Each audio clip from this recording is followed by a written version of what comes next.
اللہ تعالیٰ نے قرآن کریم کے اندر ایک آیت نازل کی وَإِن تَعُدُّوا نِعْمَةَ اللَّهِ لَا تُحْصُوهَا کہ اگر آپ اللہ کی نعمتوں کو گننا چاہیں، اللہ کی نعمتوں کا شمار کرنا چاہیں، لا تحصوها تو آپ اسے گن نہیں سکتے۔ اور حدیث پاک میں آتا ہے رہبر اعظم اور امام معظم جناب محمد رسول اللہ صلی اللہ علیہ وسلم فرماتے ہیں کہ پورے دنیا میں جتنے بھی درخت ہیں ان سارے درختوں کو قلم بنایا جائے اور پورے دنیا میں جتنا پانی ہے ان تمام پانی کو سیاہی بنایا جائے اور اللہ رب العالمین کی نعمتوں کا شمار کرنا چاہے تو سارے درخت کی جو قلمیں ہیں وہ قلم کم پڑ جائیں گی اور یہ پورے دنیا کی پانی جو ہے یہ بھی کم پڑ جائے گا، مگر اللہ کی نعمتوں کو انسان گن نہیں سکتا، شمار نہیں کر سکتا۔ سوچے کتنی بڑی بات اللہ کے رسول جناب محمد رسول اللہ صلی اللہ علیہ وسلم نے کہی کہ پوری دنیا کے درختوں کو قلم بنا دیا جائے اور جتنے سمندر ہیں یا اس دنیا میں جتنے بھی پانی ہیں سب کو سیاہی بنایا جائے اور اللہ رب العالمین کی نعمتوں کو لکھنا چاہے اگر انسان تو لکھ نہیں سکتا، شمار نہیں کر سکتا۔ سارے انسان سارے جنات جمع ہو جائیں، اسی بات کو اللہ رب العالمین نے کہا وَإِن تَعُدُّوا نِعْمَةَ اللَّهِ لَا تُحْصُوهَا کہ اگر آپ اللہ کی نعمت کو گننا چاہیں، لکھنا چاہیں، شمار کرنا چاہیں تو خدا کی قسم آپ لکھ نہیں سکتے۔ اگر شہادتین کے بعد یعنی اللہ اور اس کے رسول کو ماننے کے بعد جو سب سے بڑی نعمت ہے، جیسے اللہ نے کہا کہ نعمت لکھ نہیں سکتے، نعمت گن نہیں سکتے، نعمت بیان نہیں کر سکتے، مگر بڑی بڑی نعمتوں کو اگر انسان گننا چاہے، اگر بڑی بڑی نعمتوں کا انسان شمار کرنا چاہے تو شمار نہیں کر سکتا۔ البتہ اتنا ضرور اندازہ لگایا جا سکتا ہے کہ توحید ملنے کے بعد رسول اللہ صلی اللہ علیہ وسلم پر ایمان لانے کے بعد سب سے بڑی نعمت کیا ہے؟ اور سب سے بڑی نعمت یہی ہے کہ انسان اپنے رب سے ڈرنے والا ہو۔ اسی وجہ سے ابن قیم رحمۃ اللہ علیہ اپنے کتاب کے اندر 10 طریقے سے انسان روتا ہے یا 10 اعتبار سے انسان ڈرتا ہے، اور اس میں رونے اور ڈرنے کے اعتبار سے جو سب سے عظیم اللہ کو محبوب ہے، جو سب سے پسندیدہ ہے، وہ یہ ہے کہ انسان اللہ سے ڈرنے والا ہو۔ اسی وجہ سے علماء لکھتے ہیں کہ شہادتین کے بعد سب سے بہتر نعمت، شہادتین کے بعد سب سے عظیم نعمت اور شہادتین کے بعد سب سے اعظم نعمت جو ہے وہ یہ ہے کہ انسان کے سینے میں اللہ کا ڈر موجود ہو، انسان کے سینے میں اللہ کا خوف موجود ہو، انسان کے سینے میں اللہ رب العالمین کی یادگار ہو۔ اور علماء لکھتے ہیں کہ سب سے بڑی عبادت یہ ہے کہ انسان اللہ سے ڈرنے والا ہو۔ ہر منٹ، ہر سیکنڈ، یہ 24 گھنٹہ انسان کہیں بھی ہو، اگر رب العالمین سے ڈر لگتا ہے، اس کو اللہ رب العالمین کا خوف ہے اس کے سینے میں، تو یہ بہت بڑی نعمت ہے، بہت بڑی رحمت ہے۔ اسی وجہ سے اللہ رب العالمین نے کہا وَلِمَنْ خَافَ مَقَامَ رَبِّهِ جَنَّتَانِ کہ جو شخص اپنے رب کے سامنے کھڑا ہونے سے ڈر گیا اس کے لیے 2 جنتیں ہیں۔ جو شخص اپنے رب کے سامنے کھڑے ہونے سے ڈرتا رہا اس کے لیے اللہ رب العالمین نے بڑی بڑی 2 نعمتیں تیار کر رکھی ہیں۔ اور اگر بات کی جائے کہ اللہ سے ڈرنے کا مطلب کیا ہے، انسان اللہ سے کس طرح ڈر سکتا ہے، انسان اللہ کی ڈر سے کس طرح روئے، تو اللہ کے سے ڈرنے کا مطلب یہی ہے کہ قیامت کے دن سے ڈرنا، اللہ کے عذاب سے ڈرنا، ہولناکیوں سے ڈرنا، قیامت کے دن رسوائی سے ڈرنا، کل قیامت کے دن جب گھسیٹتے ہوئے جہنم میں سب کو ڈالا جائے گا اس دن سے ڈرنا، اسی کو کہتے ہیں اللہ کے ڈر سے رونا کہ اے اللہ کل قیامت کے دن کہیں رسوا نہ ہو جاؤں۔ سب سے بڑی رسوائی اگر دنیا میں یا آخرت کے مقابلے میں کوئی ہے تو وہ آخرت کی رسوائی ہے۔ سب سے بڑی بے عزتی اور سب سے بڑی ذلیل اگر انسان کہیں ہوگا تو وہ آخرت میں ہوگا۔ اسی وجہ سے اللہ کے محبوب پیغمبر حضرت ابراہیم علیہ السلام خلیل اللہ ہیں، ایک ایسے نبی ہیں جن کے بارے میں اللہ رب العالمین نے کہا کہ میں نے ابراہیم کو جتنا خطرناک آزمایا تھا، میں نے ابراہیم علیہ السلام کی آزمائش جتنی بھیانک کی تھی، اس سے پہلے ہم نے اس طرح کسی کو آزمایا نہیں تھا۔ اور اللہ رب العالمین خود کہتا ہے کہ ان ھذا لہو البلاء المبین، ہم نے ابراہیم کو جس طرح آزمایا بہت بڑی بلا تھی، بہت بڑی مصیبت تھی، بہت بڑی آزمائش تھی۔ یہ بات اللہ کہہ رہا ہے کہ ہم نے ابراہیم کو ایسے آزمایا تھا، بلاء المبین، بہت بھیانک طریقے سے ہم نے ابراہیم علیہ السلام کو آزمایا تھا۔ اور ابراہیم علیہ السلام جانتے ہیں ہم سب کہ اللہ رب العالمین نے ان کو خلیل اللہ بنایا تھا، اللہ کے خلیل اور اللہ نے اپنا دوست بنایا تھا ابراہیم علیہ السلام کو۔ ایک ایسے عظیم نبی، ایک اتنے بڑے رسول جب وہ انتقال کے آخری مرحلے میں پہنچتے ہیں اور آخری سمے میں جب وہ جانتے ہیں کہ اب میری روح پرواز ہونے والی ہے، اب میں اللہ سے ملنے والا ہوں، تو سب سے بھیانک ڈر جو ان کو تھا ابراہیم علیہ السلام کو،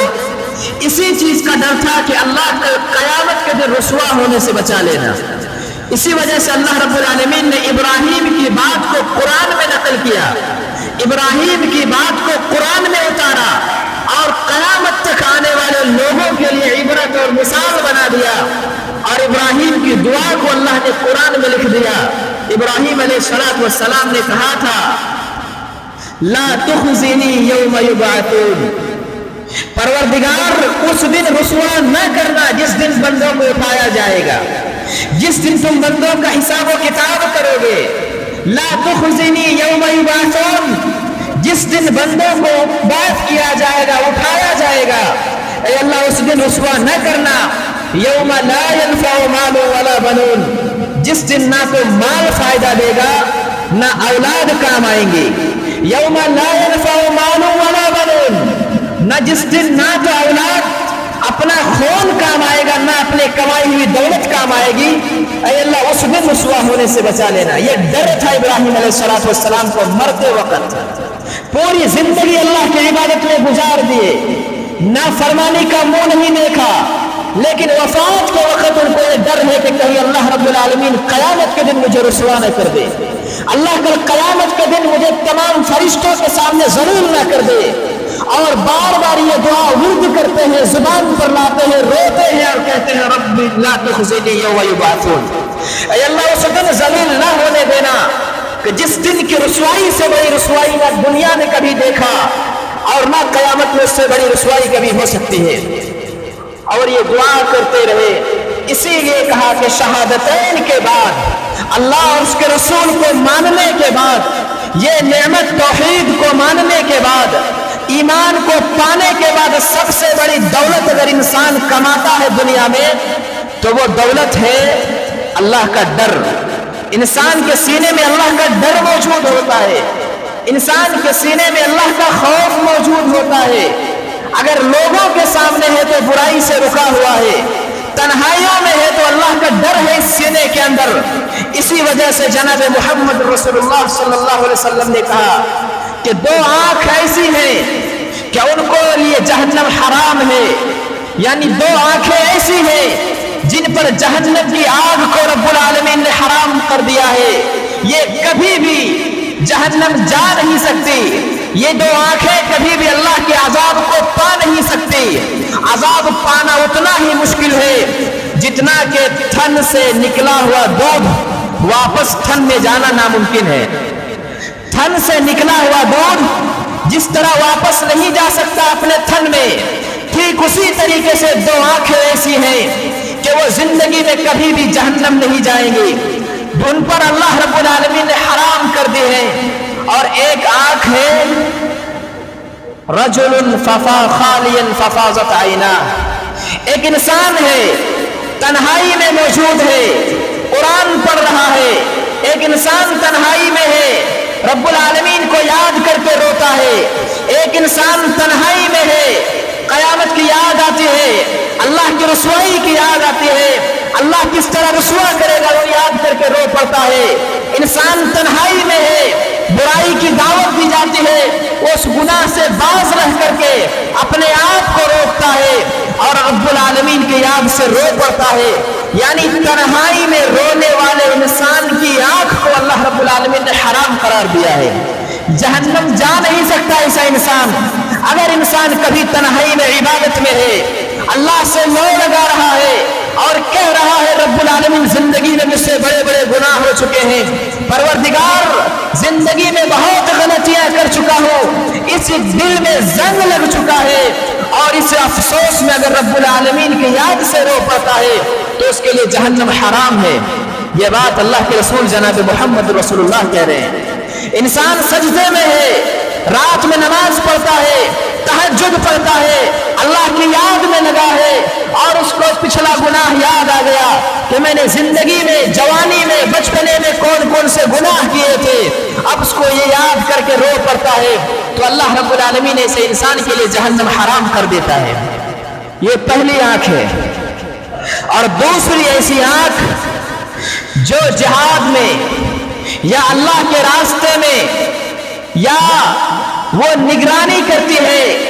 کہ کہیں دشمن کی فوج نہ آ جائے، وہ یا پہرا دیتی، جو ڈیوٹی کرنے والی آنکھ ہوتی ہے اللہ کے راستے میں، صحابہ کرام کو حفاظت کرنا ہے، مومنین کی جماعت کو حفاظت کرنا ہے۔ جو انسان ڈیوٹی کرتا ہے، جیسے آرمی والے ہوتے ہیں، فوجی والے ہوتے ہیں، ڈیوٹی کرتے ہیں، اس طرح اگر اسلام کے لیے کوئی ڈیوٹی کرتا ہے، اسلام کے لیے وہ آنکھ جاگتی ہے، اور اگر یہ انتقال کر جائے تو پھر ایسی آنکھوں کو بھی اللہ رب العالمین نے حرام قرار دیا ہے۔ یہ دو آنکھ ایسی ہے جسے محمد رسول اللہ بشارت دیتے ہیں۔ سب سے بڑی نعمت، پھر میں کہہ رہا ہوں کہ شہادتین کے بعد، ایمان پانے کے بعد، توحید کی دولت پانے کے بعد سب سے بڑی نعمت اگر کوئی ہے تو وہ اللہ کا ڈر ہے، کہ اگر انسان کو جوانی میں اللہ کا ڈر آئے، انسان کو جوانی میں اگر اللہ کی یاد سے رو پڑے تو یہی نبیوں کا طریقہ ہے۔ جوانی میں توبہ کرنا یہ نبیوں کی سنت ہے، جوانی میں ڈرنا یہ اللہ کے نبیوں کا طریقہ ہے، ورنہ بڑھاپے میں تو خونخوار بھیڑیا بھی تقویٰ کا خواب دیکھتا ہے، بڑھاپے میں تو خونخوار بھیڑیا بھی تقویٰ کا خواب دیکھتا ہے۔ جوانی میں اگر انسان ڈر جاتا ہے، جوانی میں گناہ سے باز آ جاتا ہے، اور اگر جوانی میں اگر وہ اللہ کے ڈر سے اس کی آنکھ بہہ پڑتی ہے تو پھر ایسے جوان اور ایسے نوجوان اللہ کے نزدیک بہت محبوب ہیں، اور پیارے رسول کے مطابق ایسے لوگوں پر جہنم حرام ہے۔ اسی لیے لوگوں وَلِمَنْ خَافَ مَقَامَ رَبِّهِ جَنَّتَانِ، جو پروردگار کے سامنے کھڑا ہونے سے ڈرتا ہے، جو اللہ کی آخرت کے عذاب کو دیکھ کر کے اور ان کو سن کر کے پڑھ کر کے اگر رو پڑتا ہے تو ایسے لوگوں پر اللہ کا عذاب حرام ہے، جہنم کی آگ حرام ہے۔ اور اگر آپ دیکھیں اللہ کے رسول جناب محمد رسول اللہ صلی اللہ علیہ وسلم کے بارے میں پڑھیں، ابن مسعود رضی اللہ تعالی عنہ سے کہتے ہیں، ابن مسعود رسول اللہ کہتے ہیں، اپنے صحابی اپنے ساتھی سے کہتے ہیں، ابن مسعود مجھے قرآن پڑھ کے سناؤ۔ تو صحابی رسول کہتے ہیں، اللہ کے رسول قرآن تو آپ پر نازل ہوتا ہے، قرآن تو آپ پر نازل ہوا ہے، میں آپ پر قرآن پڑھوں، میں آپ کو قرآن سناؤں؟ تو اللہ کے رسول کہتے ہیں ہاں مجھے قرآن پڑھ کر کے سناؤ۔ تو ابن مسعود رضی اللہ تعالیٰ عنہ قرآن پڑھنا شروع کرتے ہیں، اور پڑھتے پڑھتے جب اس آیت پر آتے ہیں